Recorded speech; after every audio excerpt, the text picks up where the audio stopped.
Magandang gabi mga kaibigan. Maligayang pagdating sa mga kwentong aswang, ang tahanan ng mga kwentong gigising sa inyong takot at magpapadilat sa inyo hanggang madaling araw. Bago tayo magsimula, siguraduhin komportable na kayo.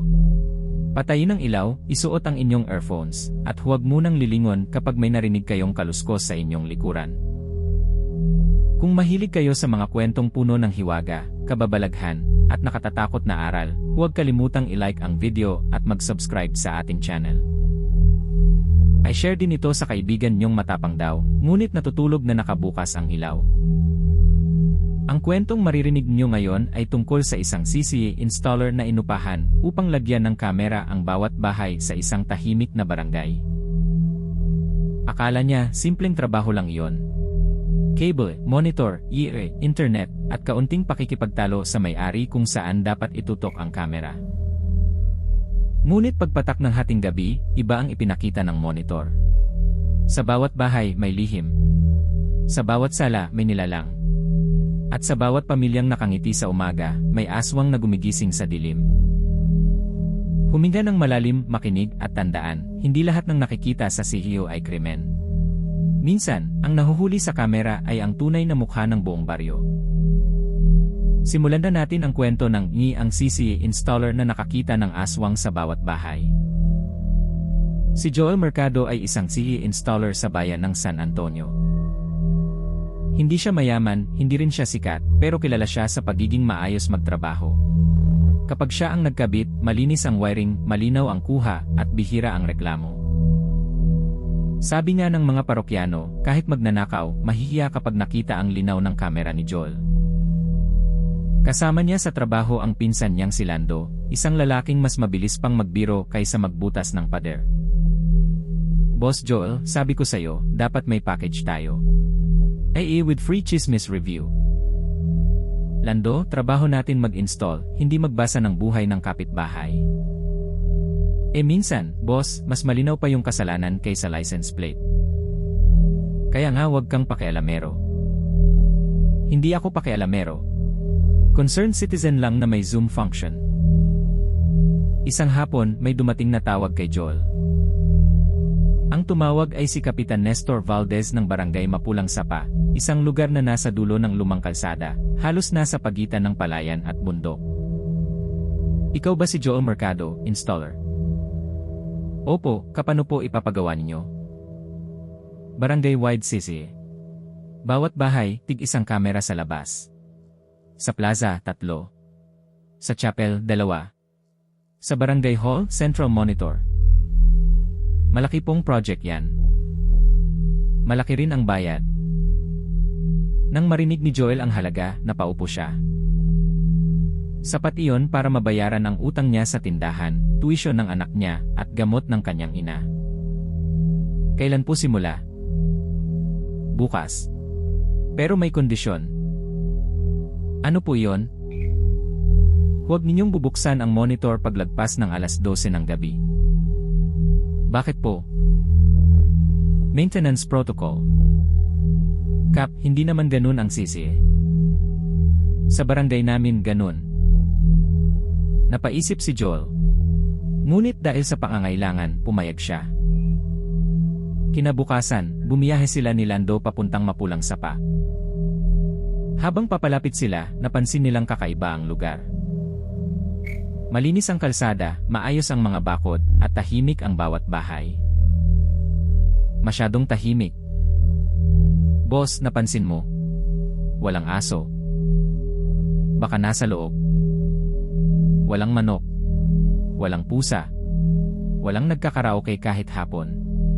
Hindi normal ito. Baka disiplinado lang ang barangay. Boss, sa Pilipinas, kapag walang nagkakaraoke, may problema. Sa barangay hall, sinalubong sila ni Kapitan Nestor.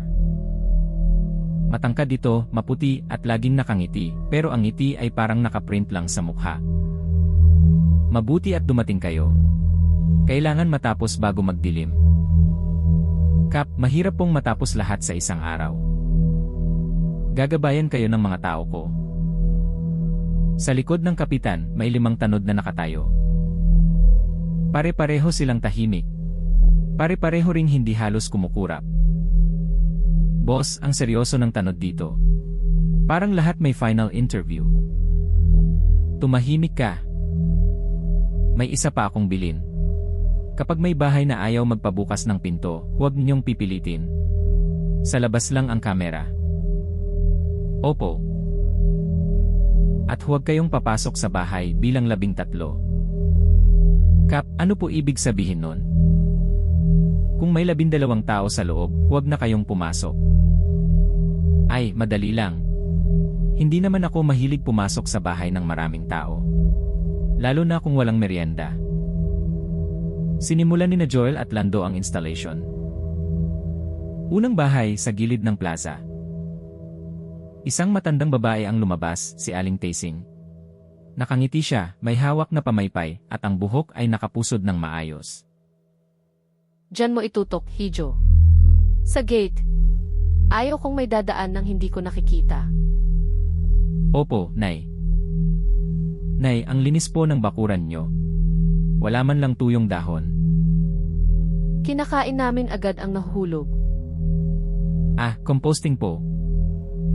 Kung iyon ang tawag ninyo. Napatingin si Joel kay Lando. Nagkibit balikat lang si Lando pero halatang kinilabutan. Ikalawang bahay, pagawaan daw ng kakanin. Ngunit sa loob, walang amoy ng niyog, asukal o malagkit. Ang naamoy ni Joel ay usok, lupa, at dahong nabubulok.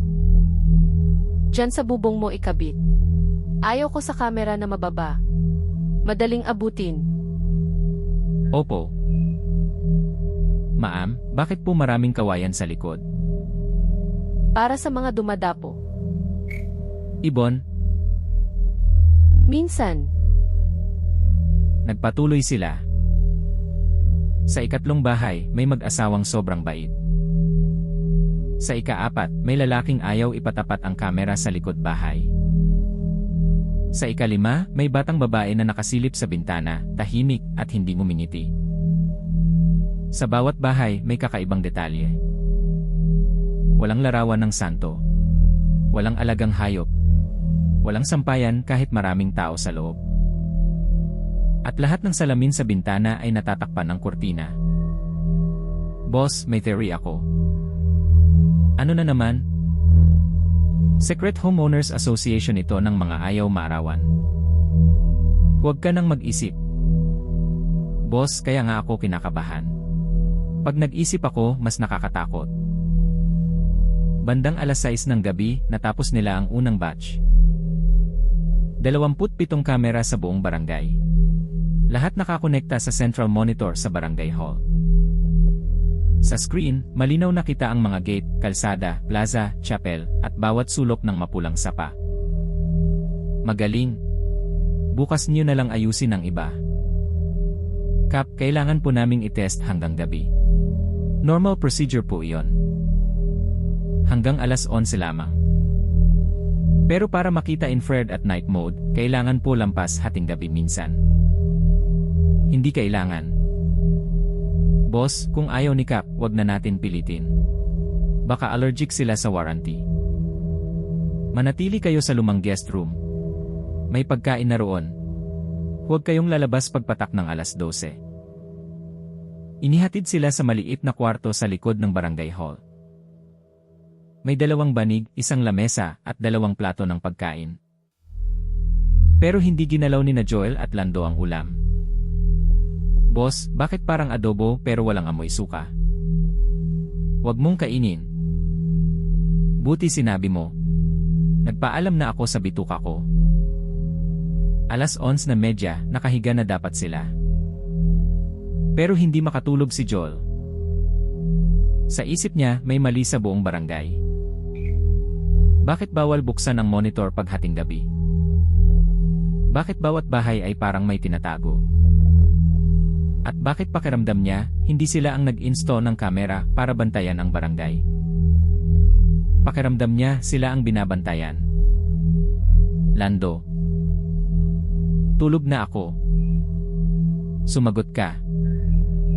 Tulog na may customer service. Tingnan natin yung monitor. Boss, bawal daw. Kaya nga kailangan nating tingnan. Boss, sa horror story, iyan yung line bago may masamang mangyari. Dahan-dahan silang lumabas ng guest room. Tahimik ang barangay hall. Wala ang mga tanod. Wala rin si Kapitan Nestor. Sa main office, nakabukas ang mga monitor. 27 kamera ang nakadisplay. Lahat ay normal. Mga gate, mga bakod, tahimik na kalsada, ilaw sa post, plaza. Eksaktong alas 12, kumislap ang lahat ng screen. Naging itim at puti ang display. Pagkatapos, isa-isang lumabas ang mga bagay na hindi nakita ng mata nila noong hapon. Boss, bakit nag-iba? Night vision. Night vision o nightmare vision. Sa camera number 1, nakita nila ang bahay ni Aling Tasing. Sa harap ng kamera, ang matandang babaeng mabait kanina ay nakaupo sa gate. Ngunit sa infrared, hindi na siya mukhang tao. Ang kanyang mga braso ay mahaba, ang mga kuko ay tila maitim na kawayan, at ang kanyang likod ay nakayuko na parang may dalang bigat na hindi nakikita. May hawak siyang palanggana. Sa loob ay mga buto ng maliliit na hayop pinaghalo sa lupa at dahon. Boss, composting daw. Tumahimik ka. Sa camera number 2, ang bubong ng bahay ni Ginang Perla ay gumalaw. May malaking anino roon, nakasabit ng patiwari. Ang katawan ay tila hinati sa gitna, at ang itaas na bahagi ay may pakpak na parang balat ng paniki. Boss, hindi yan ibon. Manananggal. Bakit parang alam mo? Kwento ng lola ko. Sana nakinig din ako sa lola ko. Ang naalala ko lang, bawal matulog ng gutom. Sa camera number 3, may lalaking gumagapang sa dingding ng bahay. Hindi ito gumagapang gamit ang kamay. Gumagalaw ito na parang butiki, mabilis at walang tunog. Sa screen, biglang lumapit ang mukha nito sa kamera. Ngumiti ito. Tila alam nitong pinapanood sila. Nakikita niya tayo. Boss, kung nakikita niya tayo, pakisabi buffering tayo. Sa camera number 4, may mahabang dila na lumabas mula sa maliit na siwang ng bubong.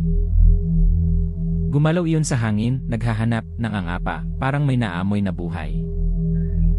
Tik-tik. Boss, ay off na natin. Kumpleto na diagnosis. Ngunit hindi ma-off ni Joel ang monitor. Kahit pindutin niya ang power button, nananatiling bukas ang lahat ng screen. Sa camera number 5, nakita nila ang batang babae na kanina ay nakasilip sa bintana. Nasa loob siya ng bakuran, nakatayo sa ilalim ng mangga. Sa screen, hindi bata ang refleksyon niya. Maliit ang katawan, ngunit matanda ang mukha. Nakangiti, nakaluhod, at tila naghihintay na may lumapit. Boss, ayoko sa bata. Ayoko sa matanda. Mas ayoko sa parehong sabay. Sunod-sunod na naglabasan ang mga imahe. Sa isang bahay, may pamilya na sabay-sabay nakatitig sa kisame, habang ang mga anino nila ay gumagalaw sa ibang direksyon. Sa isa pa, may lalaking naglalagay ng maliliit na insekto sa garapon at bumubulong sa pangalan ng mga tao. Sa kabilang kanto, may babaeng nakaputi na ang buhok ay gumagapang palabas sa bintana, parang buhay na lubid. Sa likod ng chapel, may 3 nilalang na nakaupo sa bubong, nakaharap sa buwan, at tila naghihintay ng utos. Boss, bawat bahay may sariling monster. Parang subdivision ng bangungot. Hindi bawat bahay. Ha? Tingnan mo camera 13. Sa camera number 13, may maliit na bahay sa dulo ng barangay. Simple lang ito. May halaman sa harap, may ilaw sa bintana, at may krus sa pintuan. Sa loob, sa pamamagitan ng bintanang bahagyang bukas, nakita nila ang isang babaeng yakap ang kanyang anak. Sila lamang ang normal sa lahat ng monitor. Ngunit sa paligid ng kanilang bahay, may mga aninong papalapit. May tao pa rito.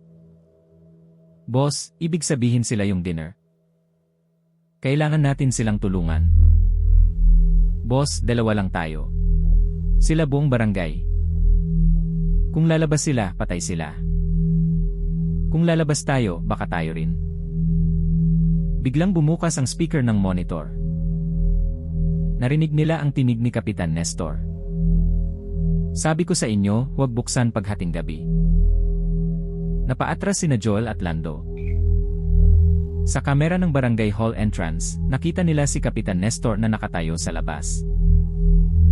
Kasama niya ang 5 tanod. Ngunit sa monitor, hindi na sila tao. Ang mga tanod ay may mata na kumikislap. Ang mga bibig ay nakangiting masyadong malapad. Si Kapitan Nestor naman ay may aninong nakabuka sa likod niya, parang malaking pakpak na hindi nakikita ng ordinaryong mata. Hindi namin kayo kinuha para malaman nyo ang lihim namin. Kung ganun, bakit nyo kami pinakabit ng sisi? Dahil may isang pamilyang nagtatago sa amin. Kailangan namin silang makita. Hindi kami makalapit sa bahay nila habang may krus at asin sa paligid. Pero kamera ninyo ang magtuturo ng daan. Boss, client from hell pala tayo. Salamat sa camera 13, Joel. Ngayon alam na namin kung saan sila humihinga. Biglang nag-shift ang lahat ng kamera.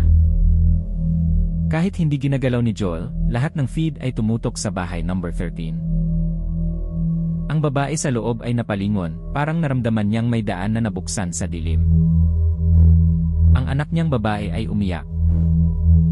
Nanay, nandyan na sila. Huwag kang aalis sa tabi ko, Nico. Nanlaki ang mata ni Joel. Naririnig natin sila. Boss, bakit parang video call sa impyerno? Kailangan putulin ang connection. Hugutin natin. Hinugot ni Lando ang main cable. Hindi namatay ang monitor. Hinugot niya ang plug. Bukas pa rin. Boss, ayoko na. Wireless na ang kababalaghan. Napansin ni Joel ang lumang-i na ginamit nila. Hindi iyon bago. Iyon ang pamanang unit ng kanyang ama, si Mang Celso, na dating installer din bago namatay sa isang aksidente sa bundok. Noon pa man, sinasabi ng ama niya na hindi ordinaryo ang unit na yon. Anak, may mga bagay na hindi nakikita ng tao, pero nanghuli ng lente kapag tama ang dasal at tama ang ilaw. Pa, kamera lang yan. Ang mata ng makina, minsan, mas tapat kaysa mata ng tao. Ngayon, naiintindihan na ni Joel. Ang lumang-i sinang ama niya ang dahilan kung bakit lumabas ang tunay na anyo ng barangay. Hindi ito basta recording device. Isa itong babala. Sa gilid ng yire, may maliit na ukit na hindi niya napansin noon. Isang mata sa loob ng tatsulok, napapalibutan ng baybayin at maliliit na krus. Pa, ano bang iniwan mo sa akin? Buksan niyo ang pinto, Joel. Kumalabog ang pinto ng barangay hall. Hindi katok. Hindi suntok. Parang may malaking hayop na bumabangga mula sa labas. Boss, baka tanod lang yan na late sa duty. Hindi na tao ang tanod. Alam ko. Umaasa lang ako. Tiningnan ni Joel ang monitor. Sa camera 13, ang mga nilalang ay nakapalibot na sa bahay ni Mila at Nico. Hindi sila makalapit sa pintuan, ngunit paikot-ikot sila, naghahanap ng butas, naghahanap ng mali, naghahanap ng takot. Isa sa mga aswang ang tumingin sa kamera. Ngumiti ito. Pagkatapos, hinawakan nito ang mismong lens. Biglang nagdilim ang feed. Boss, tinakpan camera 13. May backup angle ba tayo? May camera sa post. Pero hindi pa natin na-configure. I-connect mo. Habang binabasag nila pinto. Ngayon na. Habang pinipilit ni Joel na panatilihing sarado ang pinto gamit ang filing cabinet, si Lando ay nagmadaling kumalikot sa system. Boss, humihingi ng password. Subukan mo, admin. Mali. 123,456. Mali. Pangalan ng barangay. Mali. Ano pa? Boss, subukan ko, Kapitan Pogi. Wag. Ay, pumasok. Sa kabila ng takot, napatingin si Joel kay Lando. Seryoso. Boss, alam ko ang ego ng tao. Kahit aswang, may vanity. Bumukas ang feed ng kamera sa post. Kita na muli ang bahay ni Mila at Nico. May isang aswang sa bubong. May 2 sa gilid. May 3 sa gate. Ang iba ay nasa dilim, naghihintay. Sa loob, hawak ni Mila ang rosaryo, habang si Nico ay nakayakap sa lumang bag. Nay, sabi ni Lolo, kapag may pulang ilaw sa kamera, may taong nakakakita. Sana mabuti ang nakakakita. Napatingin si Joel sa maliit na pulang indicator ng kamera. Nararamdaman nila tayo. Boss, kung naririnig nila, sabihin mo huwag silang lalabas. Mila, kung naririnig mo ako, huwag kayong lalabas.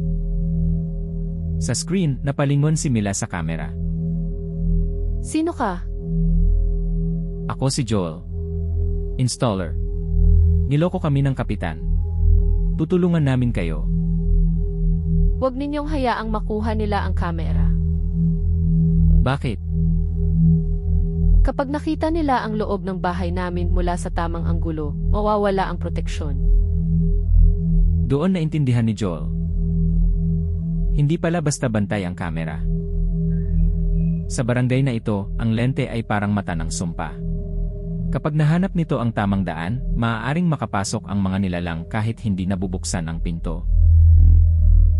Joel, kung hindi mo bubuksan, kami ang magbubukas. Bumigay ang isang bisagra ng pinto. Sumilip ang mahabang daliri ng isa sa mga tanod. Boss, may daliri.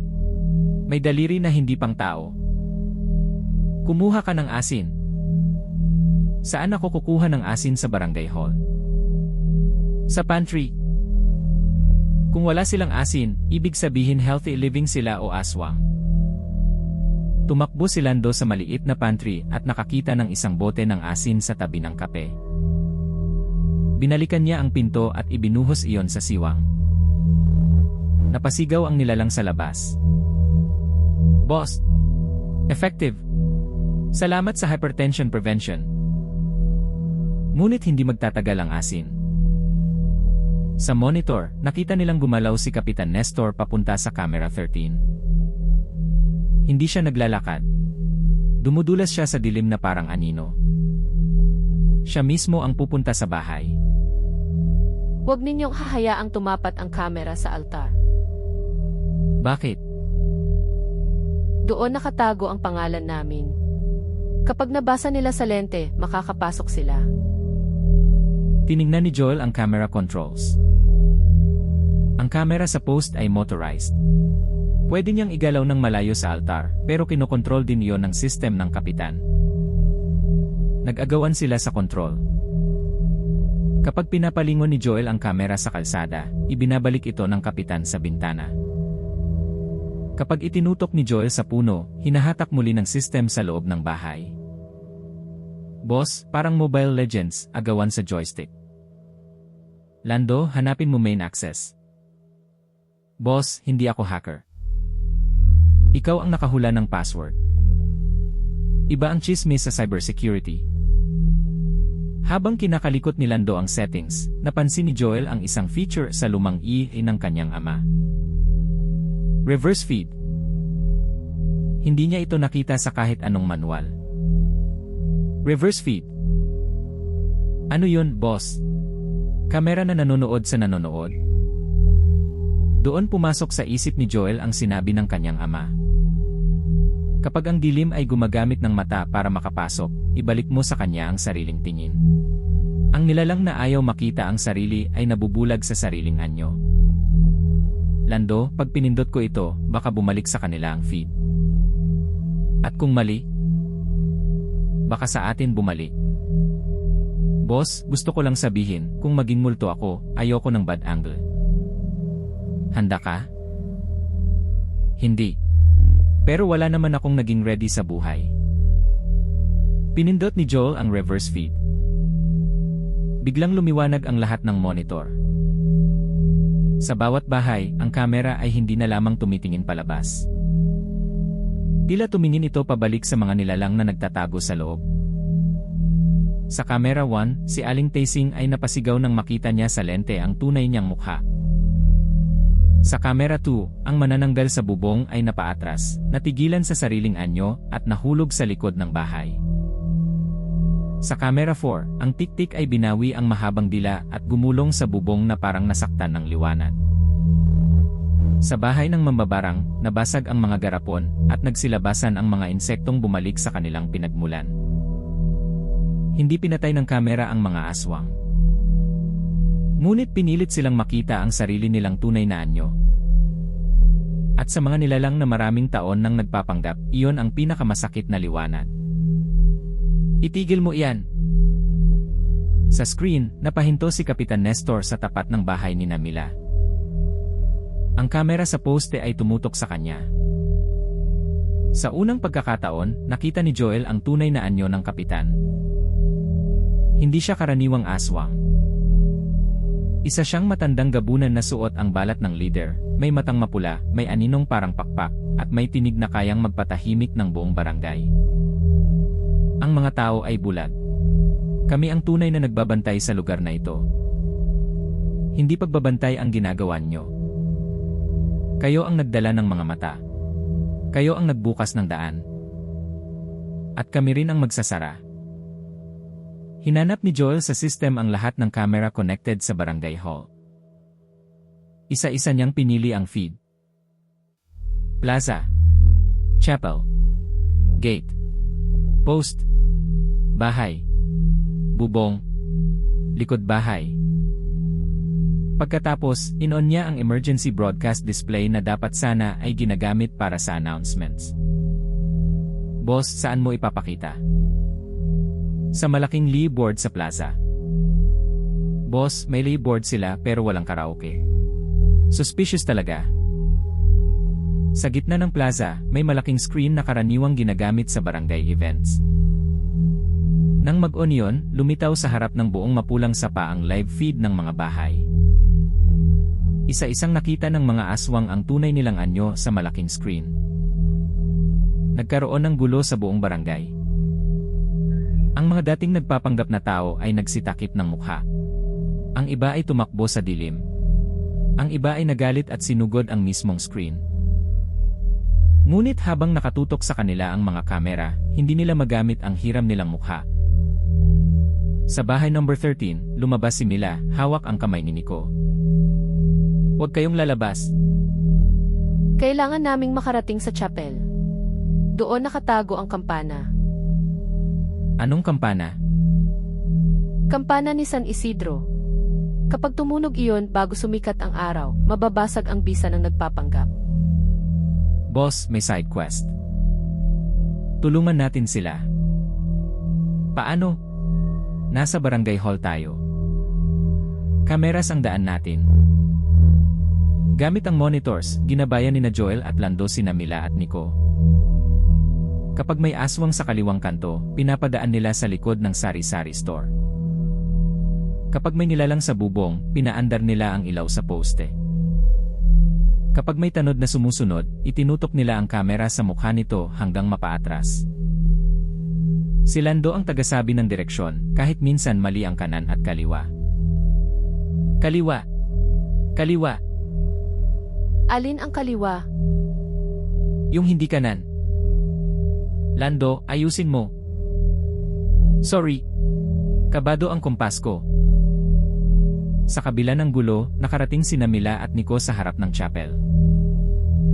Ngunit naroon na si Kapitan Nestor. Nakaharang siya sa pinto, nakangiti, kahit ang mukha niya ay hindi na pantao. Matagal na namin kayong hinahanap, Mila. Hindi mo na kami makukuha. Ang huling dugo ng tagabantay ay nasa anak mo. Kapag nakuha namin siya, wala nang magbubunyag sa amin. Hindi ako sasama sa inyo. Hindi mo kailangang sumama. Kailangan mo lang matakot. Sa barangay hall, nakita ni Joel ang nangyayari. Bumibigay na rin ang pinto nila. Ilang segundo na lang, papasok na ang mga tanod. Lando, kapag binuksan nila, tumakbo ka sa likod. Boss, hindi kita iiwan. Hindi ito biro. Kaya nga. Kapag biro, matagal na akong tumakbo. Naisip ni Joel ang pamilya niya. Naisip niya ang anak niyang natutulog sa bahay, ang inang umiinom ng gamot, at ang perang kailangan niya. Pero naisip niya rin si Nico, batang walang kasalanan, ginagawang susi ng isang buong barangay ng dilim. Hindi siya sundalo. Hindi siya albularyo. Installer lang siya. Pero marunong siyang maghanap ng blind spot. Blind spot. Ano? Lahat ng kamera may blind spot, lahat ng bantay may hindi nakikita. Tiningnan ni Joel ang chapel feed. May isang lumang kamera sa loob ng chapel na hindi kasama sa kinabit nila. Nakabit iyon sa may altar, nakaturo sa kampana. Sa label ng device, nakita niya ang pangalan ng kanyang ama. Celso Mercado. Pa. Anak, kung naririnig mo ito, ibig sabihin dumating ka sa lugar na hindi ko natapos bantayan. Biglang lumabas sa speaker ang lumang recording. Ang mapulang sapa ay matagal ng pugad. May isang kampanang kayang magbalik ng kanilang tunay na anyo hanggang umaga. Pero kailangan itong patunugin ng taong hindi nabubuhay sa kasinungalingan. Gamitin mo ang mata ng makina. Gabayan mo ang huling tagabantay. Naluha si Joel, ngunit wala ng oras. Nico, nakikita mo ba yung maliit na pinto sa gilid ng chapel? Opo. Pumasok ka doon. Huwag kang titingin sa kapitan. Huwag kang makikinig sa boses sa bakal, bata. Mas nakakatakot po kayo kaysa bakal. Boss, brave kid. Idol ko na. Tumakbo si Nico sa gilid ng chapel habang hinarang siya ni Mila. Sinugod ni Kapitan Nestor ang pinto, pero mabilis na inilipat ni Joel ang plaza screen sa live feed ng mukha nito. Napaharap si Kapitan Nestor sa sariling anyo sa malaking screen. Napaatras siya, napasinghal, at sa sandaling iyon, nakapasok si Nico sa loob ng chapel. Sa barangay hall, tuluyan nang bumigay ang pinto. Pumasok ang 5 tanod. Hawak ni Lando ang natitirang asin at isang lumang keyboard. Warning lang po. Hindi ako marunong lumaban, pero marunong akong magpanik. Lando, sa likod ko. Boss, sa likod mo ako, pero kung may tumalon, baka mauna ako sa unahan mo. Sinubukan ng mga tanod na lapitan sila. Itinutok ni Joel sa kanila ang maliit na service monitor na nakabukas ang reverse feed. Napahinto ang mga tanod. Nakita nila ang sarili nilang mga mukha sa screen, hindi bilang mga bantay ng barangay, kundi bilang mga nilalang na matagal nang nagtatago sa uniforme. Hindi sila namatay. Ngunit nang inig sila, napaatras, at tila nawalan ng hugis ang kanilang pagpapanggap. Lando, ngayon. Ibinuhos ni Lando ang asin sa sahig, gumawa ng linya sa pagitan nila at ng mga tanod. Social distancing, mga sir. Sa loob ng chapel, nakita ni Nico ang kampana. Maliit ito, luma, at halos natatakpan ng alikabok. May nakasulat sa gilid, para sa liwanag na hindi natatakot tumingin. Kuya Joel, paano po? Hilahin mo yung lubid. Mabigat po. Kaya mo iyan, anak. Kapag pinatunog mo iyan, makikita ng buong bayan kung ano kayo. Hindi kayo mabubuhay ng tahimik. Mas mabuti nang mabuhay sa katotohanan kaysa magtago sa takot. Hinila ni Nico ang lubid. Hindi gumalaw ang kampana. Muling hinila. Wala pa rin. Sa barangay hall, sinusubukan ng lampasan ng mga tanod ang linya ng asin. Sa plaza, papalapit na si Kapitan Nestor sa chapel. Ang oras ay 4:30.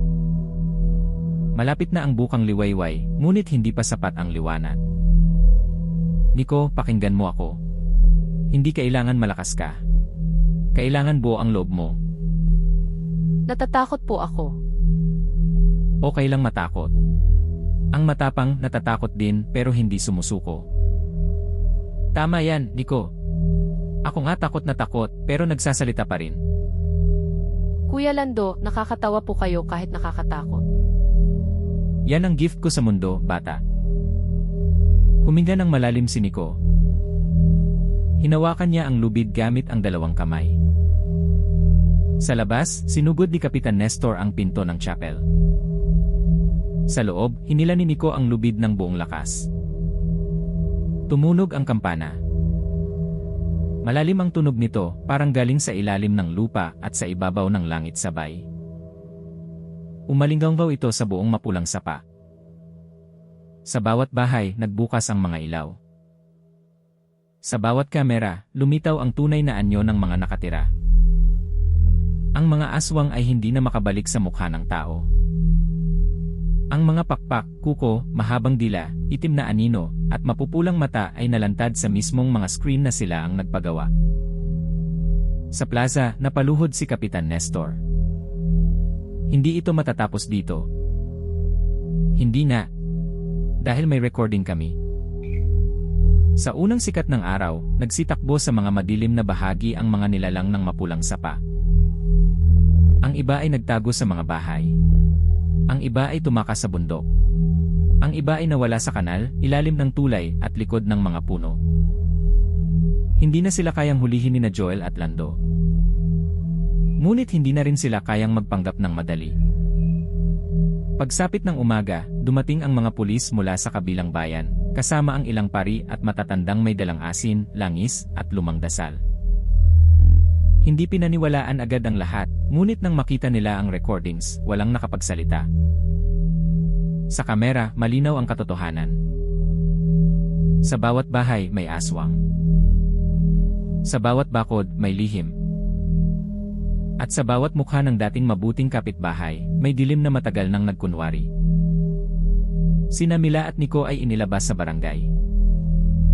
Si Joel at Lando naman ay umuwi ng halos walang tulog, may dalang sirang gamit, basag na monitor, at memory card na hindi na binubuksan ni Joel maliban kung kailangan. Boss, magtatrabaho pa ba tayo ng TE? Kahit ganito. Lalo na ngayon. Boss, pwede bang daylight installation package lang? Pwede. At may clause, bawal aswang, multo, manananggal, tik-tik, at client na password ay Kapitan Pogi. Ilagay mo sa contract. Napatawa si Joel sa unang pagkakataon mula nang umalis sila sa mapulang sapa. Ngunit hindi na siya tulad ng dati. Tuwing nag-install siya ng kamera, hindi na lang niya tinitingnan kung malinaw ang kuha. Tinitingnan niya kung may anino na mali ang dalaw. Kung may tao sa screen na hindi kumukurap. Kung may bahay na ayaw magpatuwid ng kamera sa bintana. At kung may pulang ilaw sa sisi na kumikislap kahit walang kuryente. Makalipas ang isang buwan, nakatanggap si Joel ng panibagong booking. Isang subdivision sa malayong bayan ang gustong magpakabit ng sisi sa lahat ng bahay. Malaki ulit ang bayad. May attached na listahan ng mga camera location. At sa dulo ng email may bilin. Huwag bubuksan ang monitor pagpatak ng alas 12. Hindi sumagot si Joel. Ngunit kinabukasan, inayos niya ang lumang isin ng ama, bumili ng bagong asin, at tinawag si Lando. Boss, saan tayo? May bagong installation.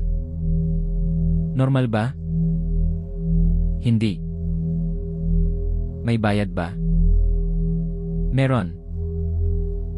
May aswang. Malamang. Boss, alam mo, minsan naiisip ko dapat nagbenta na lang ako ng fishball. Sasama ka? Siyempre. Sino maghula ng password? At doon nagsimula ang bagong tungkulin ni Joel Mercado. Sa araw, installer siya. Sa gabi, tagakita siya ng mga lihim na hindi nahuhuli ng mata ng tao. Ang kamera niya ay hindi lamang panlaban sa magnanakaw. Ito ay mata laban sa dilim. Kaya kung may IC kayo sa bahay, subukan niyong silipin ang monitor pagpatak ng hating gabi. Tingnan niyo ang kalsada. Tingnan niyo ang gate. Tingnan niyo ang bubong ng kapitbahay. At kung may makita kayong taong nakatayo sa harap ng kamera, nakangiti, hindi kumukurap, at tila alam na pinapanood niyo siya, huwag ninyong i-zoom. Dahil baka hindi kayo ang nanonood. Baka kayo ang nakikita. At dito nagtatapos ang kwento ng ang CC installer na nakakita ng aswang sa bawat bahay.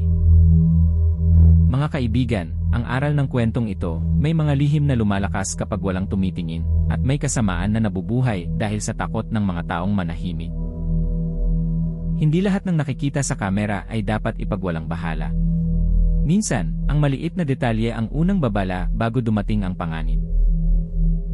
Matuto tayong makinig sa kutob, mag-ingat sa kakaibang bilin, at huwag hayaang gamitin ng masama ang mga mata na dapat sana ay nagbabantay sa atin. Kung nagustuhan niyo ang kwentong ito, huwag kalimutang mag-like, mag-subscribe, at pindutin ang notification bell para lagi kayong updated sa mga susunod nating kwentong aswang, kababalaghan, at misteryo. I-share niyo rin ito sa kaibigan niyong may IC sa bahay, at tanungin siya kung chine-check niya ba ang monitor pag hating gabi. Hanggang sa muli mga kaibigan. Patayin man ang ilaw, huwag patayin ang pag-ingat. At kung may pulang ilaw sa kamera na kumikislap kahit wala namang kuryente, huwag mo nang tingnan ang playback. Baka kasi sa recording, ikaw ang susunod na nakatayo sa dilim.